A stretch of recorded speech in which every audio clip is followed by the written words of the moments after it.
that, sometimes weight loss or this journey in general is not linear. I mean, True. it's going to have its ups and downs, and you have to celebrate what I've heard them call non-scale victories. If it's like I mentioned, running a lap, being able to run nonstop, or to run faster, increasing your speed, or even like it can be your clothes. Like maybe you're fitting into clothes that you hadn't worn in years, and you put it on one day, you're like, oh crap, it's like I can squeeze in this, or you went down in a size. Like those are all victories that are worthy of celebrating, and those are things that I've celebrated over the years too. So Welcome to another edition of the Art of a Transformation. My name is Reggie Tiffanys, and today we were speaking with one of our amazing community members who has done some phenomenal things within our community and outside of our community. And she's going to tell y'all her story from start to finish, her successes, her struggles, and much, much more to give y'all the inspiration, information, and instruction you need to succeed, whether you're in our community or you're outside our community. And that's what we're trying to provide. And her name is Tiffany. What's up, Tiff? hey, thanks for having me today. It's good to have you, Tiff. It's good. All right, so Yeah. Tiff, let's get started. I'm excited to have you in here. I know your story somewhat, but I want whoever's watching this interview to know everything from your background to where you started to where you're currently at, and much, much more. Because a lot of people, they see where you're at now, but they definitely will never, ever recognize where Right. you started or where you came from and what you had to go through, and how you had to develop mentally, emotionally, and of course, last physically to get where you're at. So, okay, so Tiff, let's talk about the results. Let's shorten the results right now. So, how much have you lost since you started your fitness journey? When was that? And then where you're at currently now? So I feel like I've been trying to like quantify my results. I think the last time I checked like the numbers. Well, let's start at where I the weight that I started at when I knew that I needed to make a change. So in 2017, maybe. I think that's also when I started watching Reggie C Fitness Gym. I remember discovering that I had gained weight, but I didn't know how much. And I went on a vacation that summer to Jamaica, and I saw myself in some pictures, and I was like, oh my God, I got to do something different because I was big, and I was like, I can't believe this is me. But thinking back on that time, I had come off of working on my master's. I had a few stressful times, in life. I was back in grad school, working full time. I can say that I think that those kind of contributed to the weight gain because I wasn't making time to eat right or work out. But going back to this picture, I saw that and I was like, okay, I'm going to make a change. My job was offering like a Weight Watchers at work meeting deal. And I had an aunt that was very successful doing Weight Watchers. So I was like, okay, I'm going to try Weight Watchers. I remember going to the first meeting and I weighed in at 283 pounds. That was a shock to me because I had never seen that number. I mean, I've always been like the chubby girl, even as a kid. I was always the chubby girl, the big girl. I had a little extra weight on me. And my family was comfortable with that, although I think they started like making some comments, as I like really got up in size. They were like, well, you look like you're gaining weight, but they didn't really make a big deal about it. So anywho, I saw the number on the scale. I'm like, oh yeah, I'm in the perfect place because I've got to do something different. So that was the summer. I did that for maybe 2 or 3 months. And then I discovered that, although I was kind of changing my eating habits, that program is very good for teaching you how to eat and what to eat and what not to eat. But I knew that I needed some physical activity to really increase my results and really see that drastic change. So that's when I considered Reggie C. And This is 2017 or 2018? I think it's 2018, Okay. actually.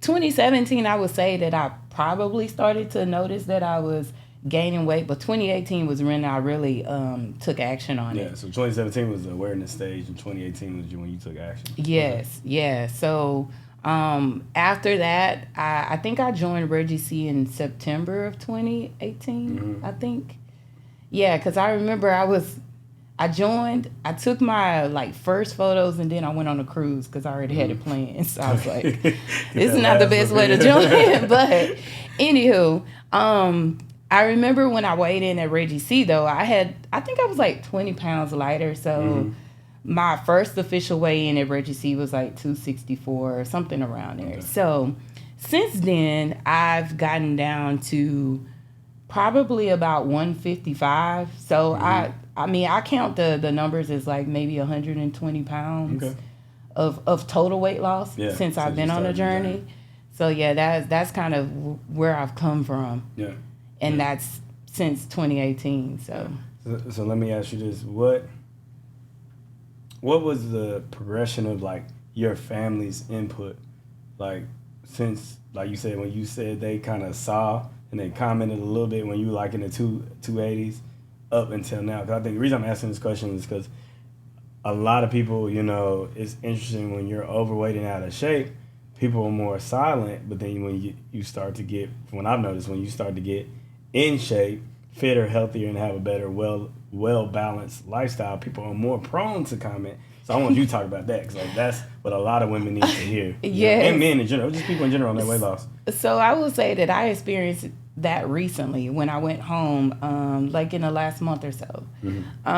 Because, you know, as I was preparing for the competition, we'll talk more about that, I'm sure, but when I was competing, I had to get very lean, and my family had never seen me that small. Yeah. I mean, they thought I was small, you know, a year ago when I started, you know, losing. But there definitely were comments of like, oh, you can stop now because you're getting too small. Like, you look good. Yeah. How much more weight do you want to lose? Now, I will say that my family is a family that, you know, we all on the little chubby side, and and they believe in eating good and keeping meat on your bones. So, that's a normal, you know, African-American family. To see me have such a drastic loss and always be like, you know, the chubby girl, the family, or the girl that was, you know, fluffy, to this lean, you know, chiseled girl with muscles, they're like, what are you doing? You know, you're getting too small. Like, you need to stop. Yeah. I don't think you need to lose anymore. Well, around what weight did you see that was becoming frequently communicated from your family? Like, it was like 180, 190, 210? Like, I would say, yeah, probably about 180-ish is when they were like, oh, okay, you look good. You know? Yeah, like, how much more do you want to lose? And I'm like, well, I still have some more to go. Yeah. So, yeah, it was probably around that weight. So, you know, I think for me, like, I've been going through the last several years of dealing with so many community members who went through the same trajectory of you, because they do have, like, these drastic transformations where, yeah, their family had never, ever seen them at this weight stature or body fat percentage stature or BMI stature, you know? So, I mean, just how did that affect you, like emotionally and mentally, like kind of trying to go through that, you know what I'm saying? Because I think that hits hard for a lot of the ladies, you know, when you have the people who closest to you who don't compliment your journey, but more so it can't. I got a lot of comes with sometimes condescending, you know. It can be, and like I said, when I went home about a month ago, I heard it the whole weekend. And so I really had to dig deep and remember my why, and that I was doing this for me and not for them. Yeah. And that, you know, they don't understand my journey. I have a goal that I was trying to reach. I had a purpose. And although they're probably saying it in a lovingly way, or they just don't understand it, I had to remember that this is my journey, my decision, and my path, and not forget that. So I think you really have to be true to, you know, what you set your mind to, and sometimes just block out that noise, because they just don't understand sometimes. Yeah, I also, you know, learned too, like over the years, it just kind of like when you reach a certain level of success, especially like with your health and weight loss and wellness goals, it can bring out certain insecurities with the people closest to you. because it may have been like an ambition, like, or aspiration that they have, but they couldn't lock in and achieve. And so when they see you, you make them feel insecure. You know, from what I learned from like a lot of our previous clients, and just from that psychological, scientific standpoint too. So a lot of people in general, you reach any success, whether it's physically, professionally, personally, people will project their insecurities onto you because, you know, they'll be like, dang, I wish I really could be there, but I don't feel like I can get there, you know? So, and that's nothing, you know, not talking about any of our family, even myself. I went through that when I went through my transformation. I know so many people within our community, but, you know, I just like for you to talk. I'm glad you talked about this because it's good to know, like, for somebody who may come after you, the ladies who may be with you right now, or who went before you, they just don't feel like they're alone. Because I think that's, like, one of the biggest things, you know, you kind of feel like sometimes, like, oh, man, I'm alone. Like, am I the only one, like, who nobody understands, or people are commenting on my weight, or they're saying, ooh, you look such and such, or you look too like this, you know? And I think, you know, when there's a lot of women around the world who need to hear that and be like, yeah, like, girl, you're not alone, you know? No, absolutely. And I think a major, I guess, change that I made is, well, not so much of a drastic change, but I would say it's important to surround yourself with like-minded individuals. You know, those that are walking the same journey or that aspire to walk your journey. I think they're going to be more supportive of, you know, the successes, the changes that you're making health-wise, physical-wise, than those that, you know, they haven't set their minds to you know, explore that path. Yeah. So just being around like-minded individuals has helped a lot. I mean, that's what I love about the community there at Reggie C. That we're all women with the same goals. We've all made up our minds that we want to make changes in our lives. And so we're all, you know, supporting and congratulating each other on these successes. So, and I was just going to ask you about that. That was going to be my next question. Like, how important in your progression was the accountability of the community? You know, that's one of the things, like I tell people, it's good to, you know, get on a workout regimen. You know, if you can level up and get the accountability of a coach, that's great too. If you level up and get the accountability in a challenge, like that's great too. But I honestly feel the best part of what makes us so unique, you know, with Reggie C, RC Fitness, the Queen's Compound, is the accountability of the community. Like, how did that help you in your last, like, couple years with your progression? You know, 'cause I know you met a lot of people in your journey. I mean, yeah, I was gonna say, I mean, some of them I've met some new friends. And even those that have come and gone and left the gym and, you know, pursue other things in their lives, other paths. There's some friendships that I formed that I'm still in contact with them. But just talking on the accountability piece, I mean, I've had women that we started a group chat. You know, hey girl, what time you going to the gym? What time you doing your homework? You want to meet up and do this? We're getting together on the weekend. Let's meet up and do our homework together. And then we also have fun outside of the gym. We may meet up for dinner or brunch or what have you. So I would say the relationship building that comes with that is amazing, and it's a huge help. Yeah.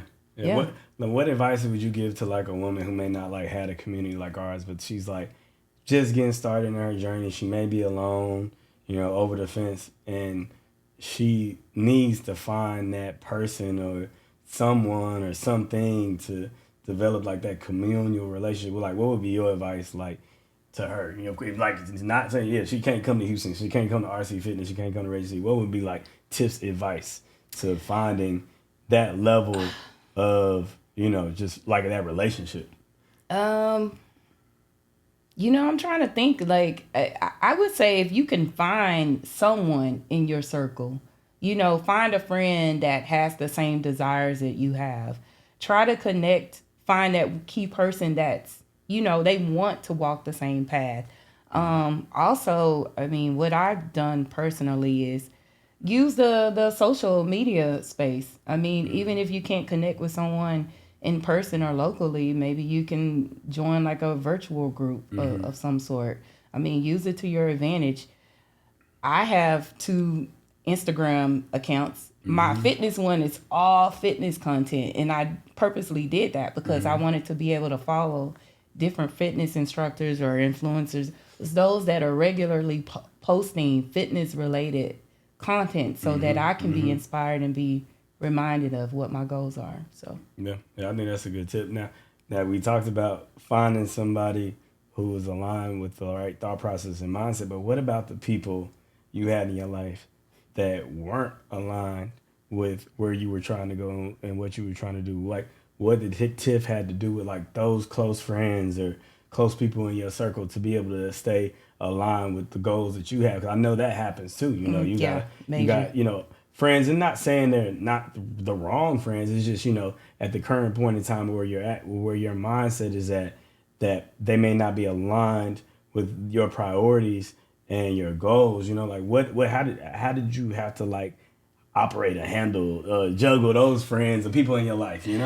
Ones want to go out, turn up, them outside friends. Yeah. Like, so the biggest thing that comes to mind for me is the word boundaries. It's going to be huge. I mean, I set some hard boundaries when I did the challenge last year. Like what? I disappeared for 3 months. What you mean disappear? Like you? Like I was not putting myself in situations where I may be compromising my goals. Yeah. My vision. So if that meant my friends inviting me out to happy hour, hey guys, y'all know I can't go. Like I completely stopped doing those things. Now maybe some people may say that's a little drastic, but I knew what I needed to do for me. Yeah. To keep my, mental and keep my focus in check. So eventually they got the hang of it. They were like, oh yeah, Tiff on her fitness stuff. She not gonna show up during the week. Like we might be able to catch her on the weekend, or I'll be like, look, I'll see y'all in April when I'm done. But I had to put up some hard boundaries of like, oh, I can't show up, or I can't go eat there. And I mean, I do have some supportive friends now. I remember going on a trip earlier this year with some girlfriends, and they knew that I was on my journey. And so they were like, well, where can you eat? We'll pick a place where, it's in line with your goals. It's accommodating. I like that. Yeah. A lot of people don't have that, that is true. Transition to like, I don't like to go on the other side, but you kind of transition to the other side. Yeah. So, I mean, I will say that I do have some friends like that where they're like, look, we know you're on your journey. We'll pick a spot where there's some, healthy options as well. So. Yeah. That's I think that's the big thing, because that's interesting, because I hear a lot of people when it comes to like finding that balance between their, I'm not gonna say old relationships, but the strong relationships, like, best friends and family members and stuff like that who you used to hang tight with, to the transition where you form new relationships of the people who are formed around, your new goals and your new priorities, and finding that balance of how able to still keep those relationships as strong as possible if they're still productive to your new lifestyle. Exactly. Yeah. And then while also incorporating your new friends into your lifestyle, because I think that is, important, because you don't want to just like let go of those people just because you started on a fitness journey or you started trying to get on this new health and wellness perspective of life. But, you also want to be able to maintain a certain lifestyle without, people make you feel guilty. Exactly. I'm saying like, oh girl, you eating that salad again? You always gonna eat this. Ain't gonna be eating like a rabbit, And, right, so I know this from, just experiencing hearing so many talks over the years. So that's super. So I love it. I love it too. So like, what do you think like you noticed about yourself that changed like mentally since you started back from like 2017 up until now? Because I think, even for me now, I understand we have to have like a maintenance mindset. We're really promoting that hard now, like in these last couple of years. Like, how do you think you were able to maintain the results you had from when you first started, when you were 280, to losing those first 10 pounds to where you at now, like losing 120 pounds? Like, how did your mindset change? I think I had to give myself a lot of grace. I'm still working on trying to get to a maintenance mindset or a more balanced life, because I feel like I can be way over the line. Like I can be really extreme, like hardcore. Oh, I can't do these things. I have to eat like this all the time. And then I can have my other side where I'm like completely off the rails. So so I feel like that's a constant goal or kind of a point that I'm trying to define how that looks in my life. Yeah. But as far as trying to change my mindset, I had to get very disciplined and just have this mindset of like, okay, look, where's your consistency, girl? If you're gonna, balance is about, for me, I feel that it's about consistency. So if you need a day off or whatever, just don't fall all the way off the wagon. Just come back, get back to your consistent workout regimen or schedule for the week. But allow those moments where you're human. You have days where you're not eating on plan, or you want to go out and enjoy brunch or turn up with friends. Make that a very short period of your life, not the long term. So I would say that grace, consistent, having a consistent mindset. And then just being dedicated to my goals. Like I had to really lock in and figure out what I wanted to do and the sacrifices that would come with that, and just that I was gonna go all in. Yeah. Do you see yourself still being able to do this same type of lifestyle or maintaining the same type of lifestyle you have like when you're 50, 60, 70? Oh, absolutely. Because I think it's right now it's like ingrained in my DNA. There's still certain things that I'm used to eating. I still meal prep. Those are just a part of my lifestyle now. So I don't see any challenges with continuing that into my, older years. Yeah. I tell people all the time, my goals for us as a community, a culture, and a company is like, it's I don't care about this year. I honestly don't care about 5. I'm excited about 10, 20, 30 years from now, when like us, we in our 60s and our 70s, we still look like we 30, 40. Oh, and yeah, that's absolutely. when like the world is gonna really pick up on us and see like, oh shoot, like we really got the low key fountain of youth, And Right. I'm excited. That's why, like, for me, like now it's like we're just instilling the initial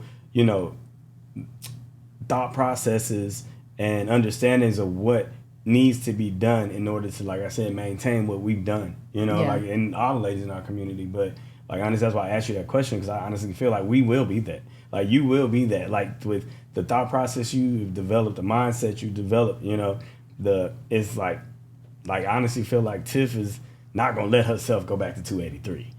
No. It'd have to be a hard day, you know what I'm saying? And that's a good point, because I constantly have that mindset. I'm like, I can't go back. Like, even if I fall off and I, gain a little bit of fluff, I'm not going back to that girl, because that girl was a different person. Yeah.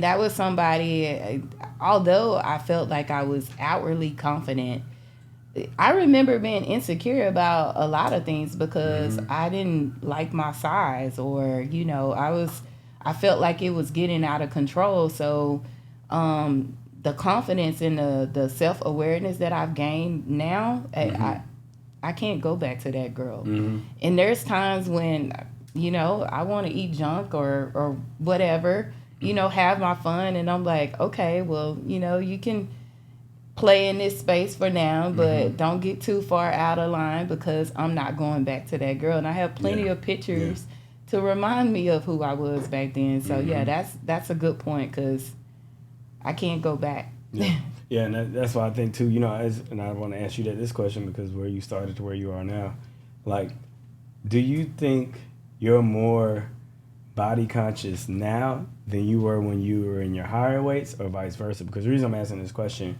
because I it's interesting when a lot of people, when we're out of shape and overweight, even myself, I would be flaunting everything. You couldn't tell me nothing. But now, like, that I've gotten to the life where I maintain a fitter lifestyle, I'm actually more conscious of how my body looks, when to take off my shirt, because my abs may not be as tight, So that's why I'm asking do you think you're more body conscious now, or are you more body conscious when you were, like, in your higher weights and insecure? I think I'm more body conscious now, because I've seen myself at my most fit, state. And so even if I, gain a little extra little layer of fat because of 2% whatever, body fat, I'm like, Yep. oh, well, let me stay covered up because look, now I'm gonna look like I'm gaining weight or going back the other direction. The results weren't real. Yeah, I would say that I'm definitely probably more body conscious now. Yeah.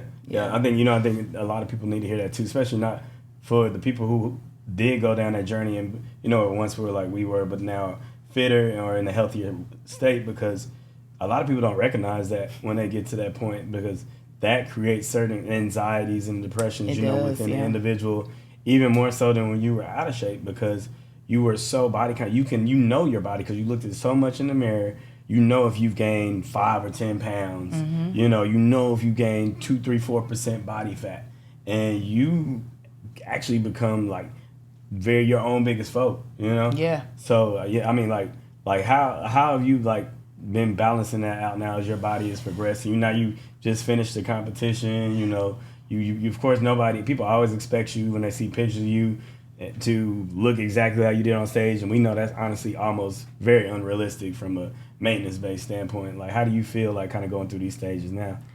That's a whole struggle, at times, if I'm being honest. Like, I think about it a lot now because, as you mentioned, it's a real thing coming off of competitions, because you're at a unrealistic, lean state on stage. There's things that you do to manipulate your look to look that way. And so, and your body changes so quickly after the competition. So I'm constantly reminding myself that, like, look, girls, you're not going to look like that every day. There's a reasonable expectation that you need to have for, what you're expecting of your body to look just in your everyday maintenance side of things. So as far as just how I manage that, I've been trying to affirm myself. I've been trying to just remember that, okay, you need to accept your body at any stage. Not that I'm not holding myself accountable, but there's a real acceptance that I've had to gain, through this process of seeing it from its leanness to, after competition, you start to put on a little bit more water weight, and you think that you're just, falling off the wagon, but it's to be expected a little bit. Yeah. So, I would say I'm still in the struggle of trying to figure that out. I think that's the beauty of it. I think you're right. Like you said, it's learning to accept yourself in all stages.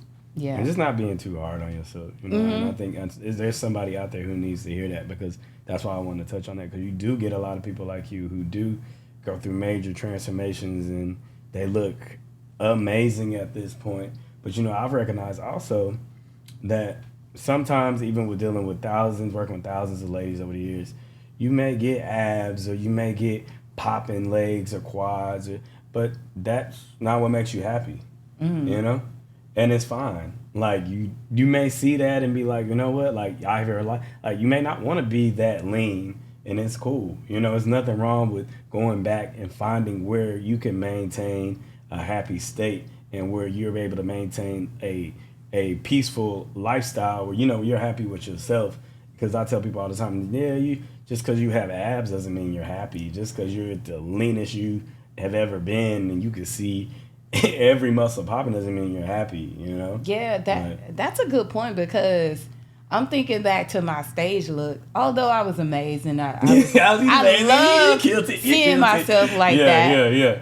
I don't think that was my comfortable size. Like, I don't want to walk around and be that ripped. I mean, there's already, this stereotype that, women with muscles look manly or that. So those comments, but I remember that wasn't like my, I want to stay this size. And also I remember what all it took to get down to that size. And I don't think that was realistic for me personally. So that's a good point, because you never know where your happy size is. Like, women set goals. They're like, I want to get to a certain weight or a certain dress size. And once you get there, you may realize that it still doesn't bring you the true happiness that you were searching for. True. Like you may have been happier 50 pounds heavier. Yeah.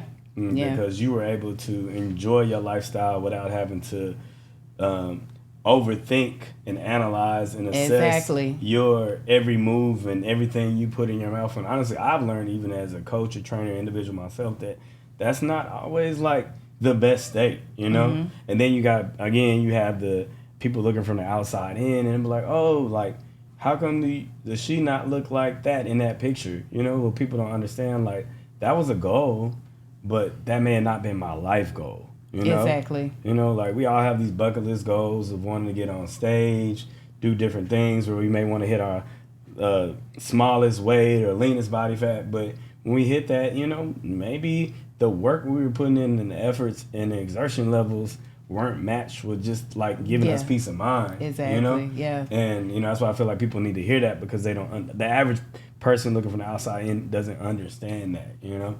And that's up to us to be able to have that peace of mind. But that can honestly be, like, daunting too, you know? I know people probably look at you and they're like, oh man, like, Tiff, your shoulder's not popping like it was in that picture. Like, you know what I'm saying? Like, I swear you were in my head, because, you know, coming off of the competition, I'm like, okay, well, I think there's a little bit of anxiety that I had, in that, you know, people may look at me and be like, well, dang, you know, you just look like that a week ago. You don't look like that now. Like, what happened?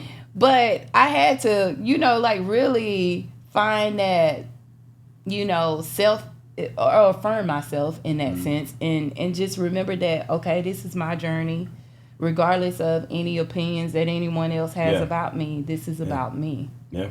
You know, so and I have to do, well, I have to know that I'm happy with the way I look. Yeah. I'm doing everything that I need to do to stay in my happy place, and regardless of, you know, what anybody else has to say, it doesn't matter. Yeah, it doesn't matter, because that's why I love, like, to be able to see women who are happy where they're at whatever current stage they're. You know, we got that a lot in our community, and that's why I love promoting, you know, women all sizes, all shapes, all ages, because one thing, like, I've learned even over the years, you know, it doesn't matter where your weight is, or your body fat percentage, BMI, if you're not happy with who you are at that point in time, like, then who cares about how great, you know, physically you look, or how small you. Yeah, for health purposes, you do want to be at a certain weight, certain body fat, but BMI, but it doesn't mean that, you know, just because you're at your leanest and your lowest, whatever weight or body fat that you're happy with. You know, I think a lot of women need to hear that too, because a lot of women do get to your stage, you know, like, where they be like, oh man, like, I don't think I can take off my shirt, or I gotta wear this hoodie 24/7 in the summer in 120-degree weather in Houston, because I can't show that in my arms and my shoulders and my abs, you know. And I think even for myself, like, I had to find my happy medium, and I tell people all the time, you got to find your happy medium. Yeah. You know, because it took me years to honestly get this one, because I was just like y'all, you know, I'd done several shows, I'd done several photo shoots. So when people will see the marketing material or the pictures that we use online and social media, they would expect Reggie to always look this way, and it was like becoming very, like, taxing. I was like, dang, I can't. Yeah, it's a lot of weight to carry sometimes. Like, you can't take those because you're like, oh shit, his abs not popping. He ain't got 8 abs, he only got 2. You know, it's like, so, you know, I understand that part, and I think, you know, like, that's a part that's not really touched on, you know, within a lot of people's fitness journeys. Also, you know, this stage and where you're at and what you deal with, you know, like, mentally and emotionally too. And that's when you know, my goal is to show people that you're not alone. You know, the beauty is you went through several stages, and so many people feel like they're alone from the beginning stage when they decide to do this and they don't have anybody to do it with, to feeling like they're alone where you're at right now, where they've got into amazing transformation, amazing physique, and they don't have nobody who they relate with, because they're like, oh shoot, I got to cover up because I'm this IFBB pro, this GBO pro who has a certain persona perception physically and aesthetically, and I can't come off, you know, with a sports bra in the gym because people are going to be judging me and assessing me and making assumptions, you know, on who I am as a person. So, yeah, that's why I wanted to touch on that. So we talked about these struggles, man. So let's let's talk about like the successes. Like what was like your first when you started like in them higher 280s? When was like the first time you patted yourself on the back and was like, oh man, I'm really doing something? When did you notice? You was like, yo, Tiff, you doing something, girl. Good job. Like when did you first congratulate yourself? Well, I started out in the 21-day challenge at Reggie C, you know, when we were at SP. Yeah. And so I remember the first class. First of all, I think I did, I don't even remember the name of the class, but Nikki taught it. It's kind of like kickboxing. Yep. I remember I was about to die in that class. I had no endurance, no stamina. Like, I was like, I am so out of shape. And so as I started coming back, because I was like, I'm not quitting, I noticed that I could make it through the class. And then when they started assigning like the SP laps, running around the neighborhood. And I remember I could not run the neighborhood. I couldn't even run around the corner without, stopping or being out of breath. Yeah. And then it was one day I noticed that I ran the whole way and I didn't stop at all. I mean, I was tired as hell when I finished, but I made the whole lap. And so it was those moments where I really started to pat myself on the back. Even right now, speaking of treadmill sprints, I remember I would start at, I don't know, I think I started at a 9 maybe or 8. I had some knee problems at one point. And I got up to like an 11 and a half. And this was like over a matter of some months, since I've been on prep this year. And that was the fastest I've ever ran on a treadmill. So it's been a lot of different moments where I've patted myself on the back and I've seen the success and the progression that I made. And it's an amazing feeling. Like, I'm like, okay, girl, you're doing that. Look at you. Yeah. And that's why you hit it like right on the because I believe that's important because a lot of people wait for, like you said, to see numbers like pounds. Oh, I'll celebrate myself when I lose 20, 30, 40, 50, 100 pounds. And every like small success in between there, they don't pat themselves on the back. And that's how they become disheartened and demotivated, end up, falling off or quitting or just, not deciding to pursue that journey in general. And you're right, like, I feel like we do have to find the small things. Yep. And that will get us to those bigger things in between, our journey. Like you said, like seeing your stamina and your endurance improve when you ran that first lap around the neighborhood when you knew initially that you really even couldn't. The average person won't hone in, on that because they'll wait till they get on that scale at home and be like, oh, did I lose a pound or I lose several pounds? And be like, oh, if they didn't, they're like, forget this, let me go eat a cupcake. Yeah. But when you do look at that, like that's like great like information because like people need to know like, don't wait for just that scale to move. Don't wait just statistically like that scale can drive you crazy for sure, and it can really get in your head when you're not seeing, the downward motion of it after the work that you felt that you put in that week. I mean, I know I remember feeling like that several times throughout the challenges. I'm like, I did all this work this week and this scale didn't move. It actually may have gone up like a pound. I'm like, why? So, my analytical brain goes into trying to process, okay, what I do differently? Like, what is wrong? What do I need to, what did I change about my body? What's going on with my body? Why would I gain weight? So I had to remember that, sometimes weight loss or this journey in general is not linear. I mean, it's going to have its ups and downs, and you have to celebrate what I've heard them call non-scale victories. If it's, like I mentioned, running a lap, being able to run nonstop, or to run faster, increasing your speed, or even like it can be your clothes. Like maybe you're fitting into clothes that you hadn't worn in years, and you put it on one day, you're like, oh crap, it's like I can squeeze in this, or you went down in a size. Like those are all victories that are worthy of celebrating, and those are things that I've celebrated over the years too. So true. Yeah. What advice like would you give to somebody who's like just getting started, like looking back, like if knowing that you know now, and thinking back who the Tiff was back in 2017 when she was first getting started, like if you knew there were several women like Tiff, like what advice would you give her now, knowing what you know? I would say just kickstart the journey. Don't look for a perfect moment or you know, just don't put off what you put your mind to do. And if you're going to set your mind to do it, like, lock in and give it 110%. Even if you feel like it's not working, keep showing up, keep coming back. Because I remember telling myself that several times at the very beginning. I was like, I don't care. I'm going to drag myself up here. I'm tired.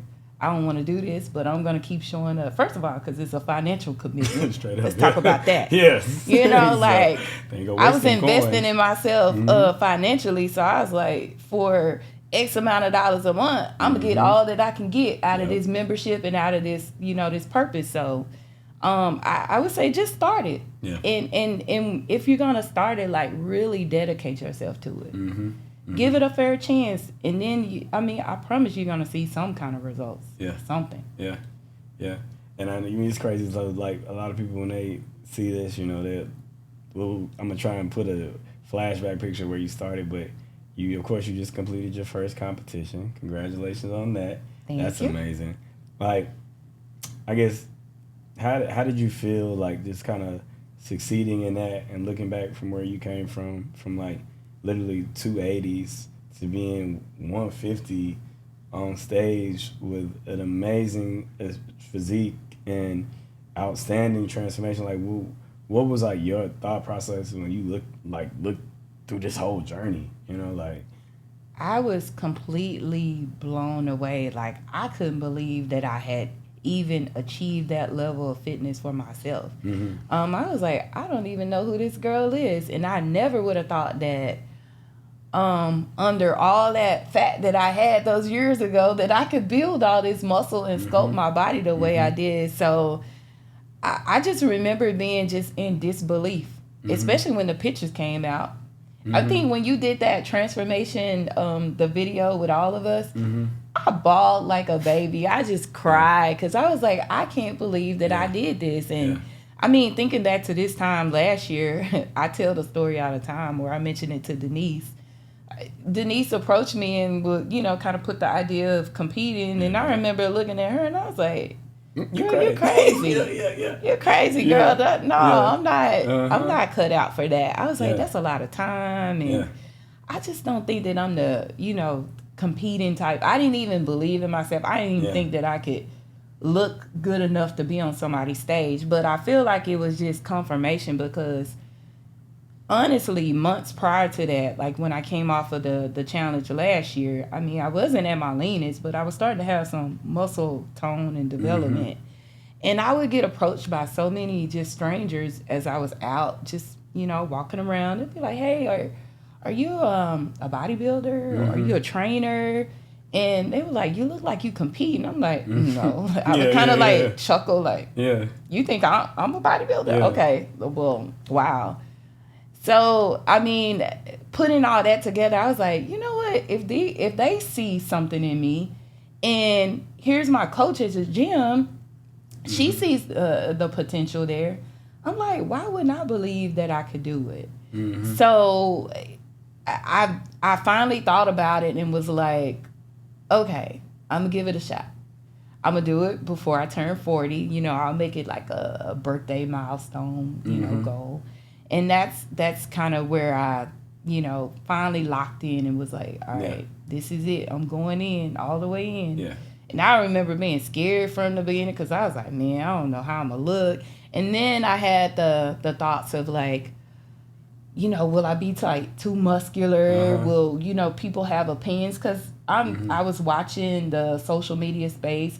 Some women that were very muscular were getting criticized for that. And I was like, well, I don't want, you know, people to be thinking that I look like a man. Or I even had some of those insecurities in the very beginning. But again, I think I had to really like remember that this was my journey. And I had to find happiness and confidence within myself to say that, you know, this is what I want to do.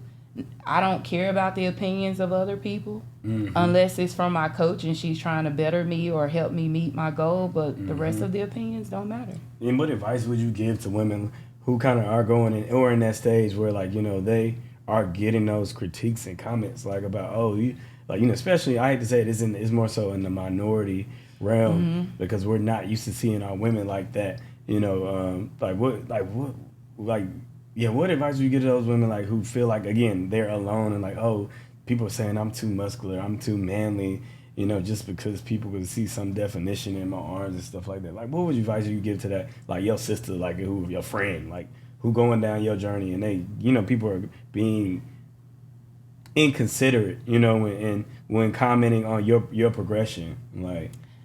I would say that I think those comments come from a lack of ignorance in a sense. Like they society has painted a picture that women need to look a certain way.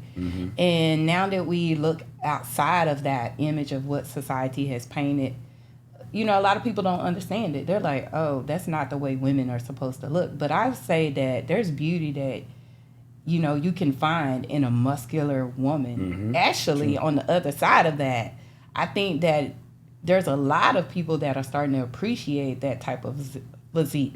I've gotten some compliments from several people, and I will say it's probably been more on the male side. Like men appreciate seeing a woman that's muscular or that she's looks like she's been in a gym. She looks like she's weight training.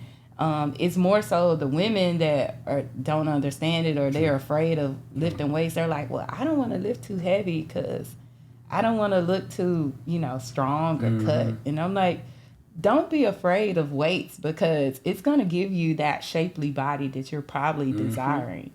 More so than just running on a treadmill or doing straight cardio all the time. So yeah, it's interesting like how just like the dynamics of society has painted this stigmatism of how things should be for women. Because I heard somebody say the other day, like, actually women are, and I actually really agree with this, are the closest thing to God when it comes to, because God is the creator. Women can create, and women have to be, there's nothing wrong with women being strong because you expect your God to be strong. So if people have actually the wrong mindset when it comes to women being weak. Like, I agree. Like, women shouldn't be weak. Like, the women are the backbones of our communities and our families. Like, we need y'all to be strong, because y'all are already strong mentally and emotionally. It's like, why can't we put it out there as y'all being strong physically? Yeah. So and I would say it takes a lot. I don't know. It's hard for a woman to develop muscle. Yeah. So I mean, if you see a woman that's develop some tone, know that she put in the work for sure. She didn't go to Dr. Miami for that. Yeah, like, I mean, I guess there are some that use different things to help assist, but I mean, we naturally don't have the hormone or the makeup to put on muscle easily. So if you see a woman that's out there doing her thing and she's been able to develop that muscle tone, you should definitely celebrate her and know that she's grinding for sure. True, because it wasn't an easy task. It wasn't easy, and it's even for me dealing with so many women over the last decade. It can be so demeaning and demoralizing, just like discouraging when you do say something in a negative fashion because you don't know the efforts and the energy and the exertion that woman had to put in on a day-to-day basis. Because you're right, like women don't have the amount or the levels, the natural levels of testosterone like a man does to be able to develop, a lean, muscular body. So it takes a certain level of mindset and consistency and commitment to be able to change your physique in that manner, and present it. So like that's why I say I'm glad we talk about this, because there is a woman out there who needs to know that like she's not alone. She's not alone. So let me ask you this: let's give them some information and instruction like on how Tiff got it. So like, what was Tiff's like top 3 forms of cardio and why? That helped you progress from your transformation from when you started to now, like that you've learned, that you would say, hey girl, do this, because this is going to be the one that's going to change the game for you. I would say that I like high intensity cardio or high intensity training. I like to have fun with my cardio. So like the boot camp classes where we're having fun, we're dancing, we're doing movements, high intensity movements to music. Even like step shift is one of those that I really enjoy and is one of my top cardio. And then aside from that, I will say that treadmill sprints has been key. I hate them, but Yeah. I know that they work. Yeah, me too. Yeah. I know you. I'm right there in that boat with you. Yeah, so I would say treadmill sprinting has been one of those that I have a love-hate relationship with. I hate the effort that it requires, but I love the results that they Yeah, produce. you know my motto: So. if it don't challenge you, don't change you. So, Absolutely, especially if you're doing them the Reggie way. yeah. People don't know, man. That's what I said. I've been doing that since day one, and I know they work. But yeah, so okay. So the hit based rhythmic style, the fun type. That's number one. Number two, treadmill. Any other one you can think of for the last one? I mean, sometimes I just like a. Oh, I'm starting to like the Stairmaster. That one is another good one that produces a lot of results for me, and you can really like kind of lock in. What I like to do is I put on a podcast and listen to it, and if you find something interesting to watch, time will pass before you know it. That's true. I think that's a good tip to give them too, because that's why I think for me, like we backtrack to talking about like the hit cardio, like the fun rhythmic dancing cardio, like a lot of people who do see like our community online, and that's what a lot of people think that's solely only what we do. That's why I like having this interview with you and showing people the other things. But a lot of people don't understand, like when I got into fitness, I didn't get into fitness just because I was like an avid lifter. I wasn't like an avid bodybuilder. I got into fitness because I like fitness. I like what it was doing for me as an individual, but I actually like to have fun and party. And I can't dance, but I like to dance, So like when I created these elements, it was like, I thought about people like my mother, my aunts, my cousins, female family members and friends and associates and coworkers that I was like, man, like how could I get them into wanting to do what I'm doing and improve their health and their whole life in general without them knowing that they really working out. And that's when I was like, all right, bet, like let's create like this little dancing rhythmic type style, to this high intensity movement to where like it's almost like you psyched out, it's like I mean, you're just in a whole zone, and especially with the environment there at the Queen's compound, it's like a whole club. So you just there having fun with your girls, and before you know it, an hour has passed, and you burned all these calories, and you're all sweaty and had a good time. That's the goal, man. So, that's the goal. Like I tell people all the time, that's where it originally started. For us, like we developed different programs that we just progressed, of course, like the challenges and all that. But the foundation of like our community was really just trying to get women and minority women especially to get in the habit of creating a lifestyle of enjoying, working out on a consistent basis. That was it.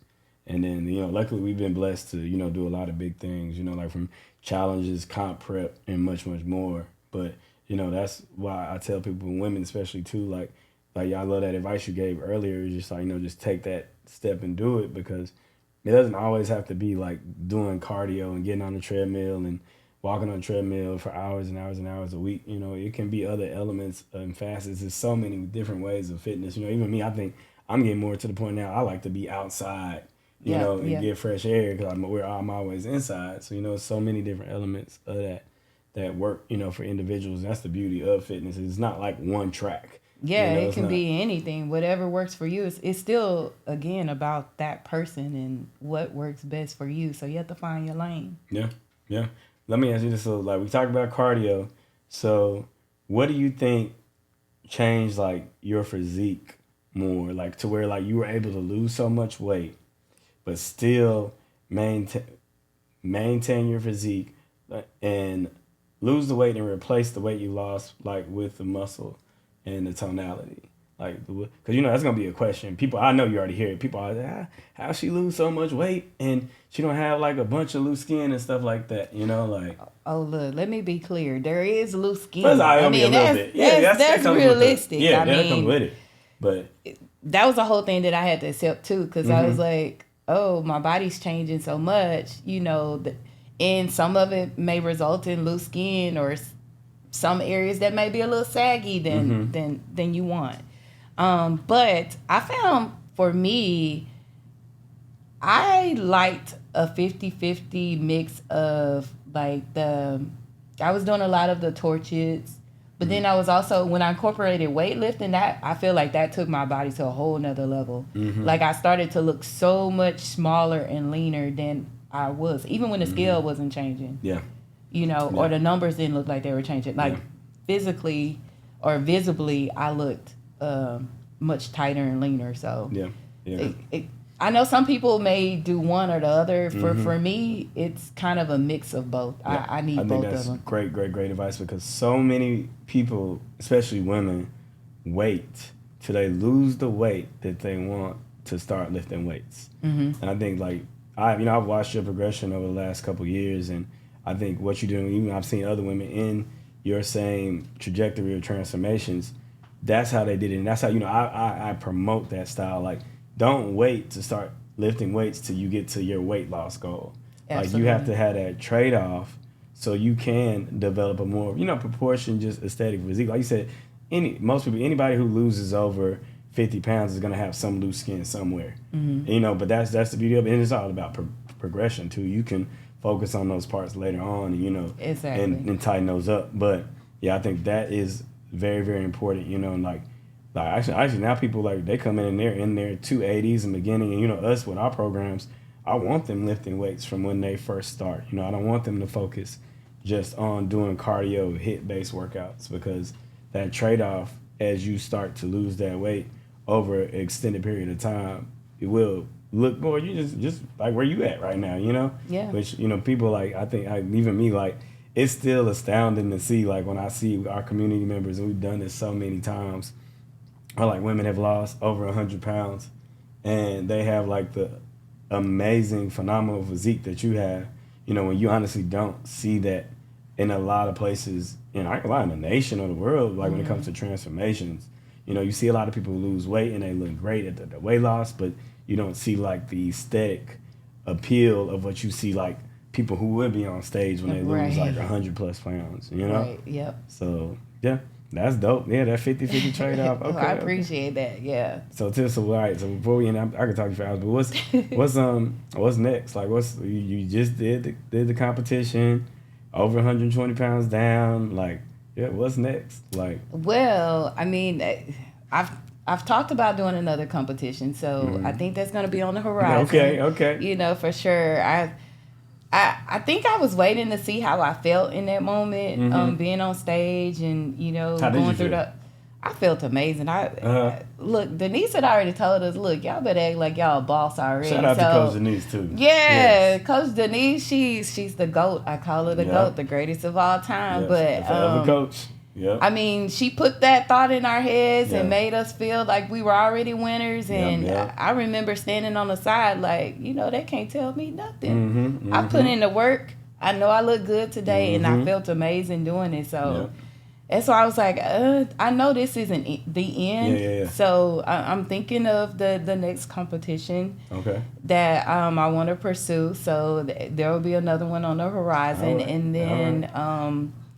I don't know. I'm really trying to work on that balanced lifestyle as well. So I'm really trying to define what that looks like too. When I'm outside of a challenge or outside of comp prep, like let's see how I can maintain this, forever as a lifestyle. So that's really it. So. Okay, well, that's good to know. I get the question now. A lot of people when they see, when y'all get to this level of transformation and influence inside the community and outside of the community, people always ask, is she a trainer? Is she an instructor? So, I've gotten that question too. Yeah. Like, can you train me, Tiff? Can you? I know you gotten that. It always happens. This happens every time. I've been doing it for 10 years now. Every time somebody gets to your stage, people are going to be in your DMs, people in our community. Can you train me? Have you, what are your thoughts on that? I've thought about it, and although I don't know that I'm at that stage now where I want to pursue it, I think that may actually be a future goal. Maybe sooner rather than later, because every time I think that I'm not ready for something, I either get pushed into it or I change my mind. Yeah. So who knows? Yeah. I mean, that may be the next step, because I think I definitely have some of the knowledge and the inspiration that I can pour into others. And like you said, I get the question all the time. Like, I'll go in a a restaurant or just anywhere, just the most random places, Yeah, I know So, people automatically make that assumption, which I love it, because you think Tiff 2017 probably would have never got that question, Absolutely. I mean, my goals in 2017 were so small. I was like, if I just lose 50 pounds. I'll be happy now. I started real small. I was like, I just kind of want to lose 50 pounds. We'll see what happens. So let me ask you this. That's why I had to book it. What habits do you think you created for yourself now that you know that you repetitively do, like on whether it's day to day, week to week, month to month basis, that have helped you have the success like in your health and wellness journey? Like, what have been the habits that you formed that you didn't have initially? I would say the habit of, maintaining some kind of physical activity. So I don't go too long without being in the gym. Actually, I feel like it's a sense of kind of therapy for me. Like if I'm away from the gym or a workout for too long, I don't feel right. So I would say that that's a habit that I've definitely developed, where I've got to work out, do something. If it's walking outside or, going to a class or lifting weights, what have you. Also, I mean, there's certain things that I just won't purchase, knowing my boundaries, certain foods I don't have in the house, certain drinks, things of that nature, that's another habit that I've developed over the years. And also, as much as I don't like tracking my food, that's an important habit that I feel that I will continue to do, because when I'm just eating mindlessly, I feel like I have no, sense of what I'm putting into my body. So whether it's, mainly I've used like, the food tracking apps or, something of that sort, but I like having a record of what I'm eating every day. So I would say that's something that I do consistently, even outside of the challenges. I'm still kind of recording what I'm putting in. But that's definitely a good habit to do until you're able to psychologically guess, what without having to put it in there. I think that's a great habit. So last but not least, who you want to shout out? Not myself, nobody in this room. Who do you want to shout out and tell them, just thank you for being an inspiration and being a great support system? And so when they're watching this, they'll know you got love for them. Well, I would definitely have to shout out my coach, Denise. Denise has been with me since last year's challenge, and she's pushed me beyond what I thought I could take. And as I mentioned, the vision of competing and getting on a stage, that wasn't my vision initially, but she saw the potential, and she put the bug in my ear, and she's been coaching and pushing the entire way. And there were times when I didn't think it was even working, but I trusted her guidance, I trusted the vision, and I just followed it, and she didn't steer me wrong. So shout out to you, Denise, for just being who you are. Yeah. Most definitely. Thank you. Definitely. Well, cool. That's all.